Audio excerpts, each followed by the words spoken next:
अस्सलाम वालेकुम व्यूवर्स, उम्मीद है आप सब खैरियत से होंगे। आज की मेरी वीडियो इस खूबसूरत प्लांट प्लम बुक के बारे में है और ये एक एवरग्रीन श्रब है।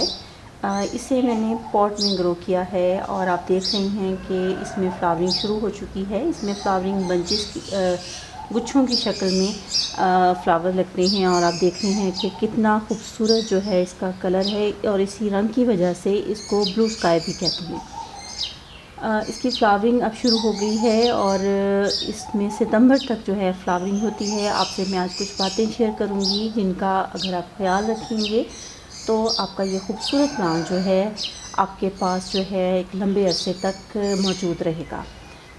ये एक सन लविंग प्लांट है और इसको आप पूरे दिन की भी धूप देंगे तो ये उसमें खुश रहेगा।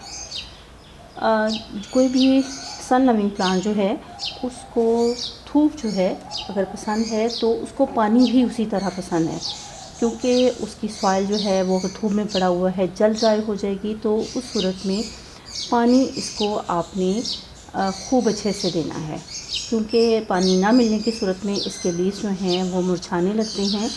और पानी जब आपने इसको रेगुलर देना है तो इस चीज़ का ध्यान रखना है कि इसकी जो मिट्टी है वो आप ड्राई ना होने दें। इसकी सॉइल जो है मॉइस्ट रहे तो इसको पसंद है। लेकिन ये है कि इस चीज़ का भी ख्याल रखें कि आपके पानी का या पॉट का जो ड्रेनेज का सिस्टम है वो बिल्कुल परफेक्ट हो, क्योंकि इसके ऊपर मेलीबग जो हैं वो बेतहाशा अटैक करते हैं। उनसे बचने के लिए आपको वेल ड्रेन्ड सॉइल यूज़ करनी है। पानी जब इसको एक दफ़ा दे रही हैं पूरा अच्छे से पानी दें। एक दफ़ा पानी देने के बाद थोड़ा ठहर जाएं और इसको दोबारा पानी दें ताकि ये नीचे तक पानी जो है इसकी रूट्स को मिल जाए। एक्स्ट्रा पानी पॉट से लाजमी निकलना चाहिए ताकि इस प्लांट के साथ कोई प्रॉब्लम ना हो।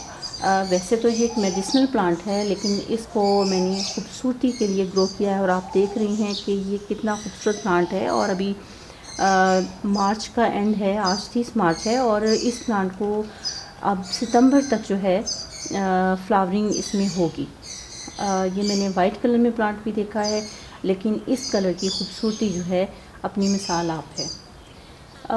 खाद जो है आप इसे ग्रोइंग सीज़न में एक दफ़ा खाद दे दें। और जैसा कि पहले भी मैंने कई दफ़ा बताया कि मैं काऊ डंग ही यूज़ करती हूँ। आप अगर चाह रहे हैं केमिकल खाद देना तो आप केमिकल खाद भी यूज़ कर सकते हैं।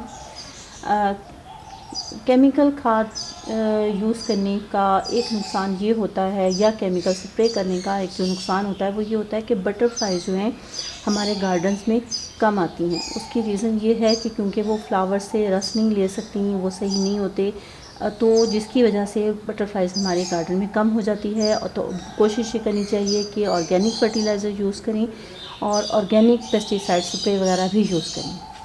आप मेरा ये प्लांट देख रहे हैं कि इस प्लांट को जो है कोई कीड़े जो हैं उन्होंने इसको खा लिया है। मुझे अब ये नहीं पता कि ये कौन से कीड़े हैं, तो इसके लिए मैं एक पेस्टिसाइड यूज़ कर रही हूँ जो मैंने घर में ही बनाया है। लिक्विड डिश वॉश है और वो कुछ कतरे और चंद कतरे जो है कुकिंग ऑयल जो है वो मैंने उसमें इस्तेमाल किया है और उसको अच्छे से शेक कर लें और उसके बाद इसके ऊपर हम स्प्रे कर देंगे। अच्छे से इसकी जो है इसके ऊपर लेयर कर देंगे।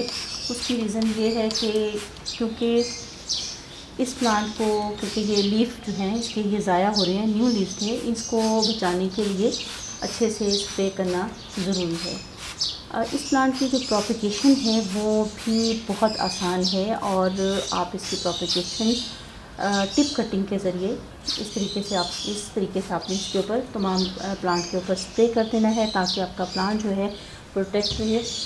इसको जो है मुझे नाम नहीं आ रहा, लेडी बर्ड या क्या छोटे छोटे से जो उड़ने वाले कीड़े होते हैं वो जो है इसको ये खा रहे हैं। तो ये जो मैंने कुकिंग ऑयल और लिक्विड डिश वॉश का जो स्प्रे किया है इसके ऊपर, उस सूरत में ये होगा कि इसके ऊपर एक हल्की सी तुर्श जो है तह इसके ऊपर आ गई है और वो इसको अब खाना पसंद नहीं करेंगे और मेरा प्लांट जो है बच जाएगा। देख लें कि इसकी ग्रोथ कितनी अच्छी चल रही थी और लेकिन अब जो है ये प्लांट ख़राब हो रहा है। तो अब ये कि इसको मैंने इस पर स्प्रे कर दिया है और इसके बाद में मैं ये करूँगी कि इसके जो लीफ ख़राब हैं उनको मैं रिमूव भी कर दूँगी। बाकी जो लीफ सही हैं उनको जो है मैं रिमूव नहीं करूँगी क्योंकि उनके ऊपर लेयर आ गई है और वो प्लांट मेरा ख़राब नहीं होगा। अच्छा, हम बात कर रहे थे इसकी प्रोपगेशन की। इसकी प्रोपगेशन जो है टिप कटिंग के ज़रिए कर सकते हैं अभी, और टिप कटिंग भी ऐसी होनी चाहिए जिसके ऊपर फ्लावरिंग जो है शुरू ना हुई हो, बर्ड्स ना लगे हैं, तो वो इसके लिए बेस्ट रहेगा। ये जो मेरी टिप है इसकी अभी फ्लावरिंग सीज़न शुरू हो गया है, तो अभी तो मुझे इसमें कोई टिप जो है वो ऐसी नज़र नहीं आ रही जिस पे फ्लावर्स ना हों। ये प्लांट है, इसके ऊपर भी फ्लावरिंग शुरू हो चुकी है, कोई क्लियर होनी है। आप जैसे ये जो है आप हमने ये ले ली है एक स्टेम और इसको हमने इसके लीफ को, निचले लीव्स को रिमूव कर दिया है।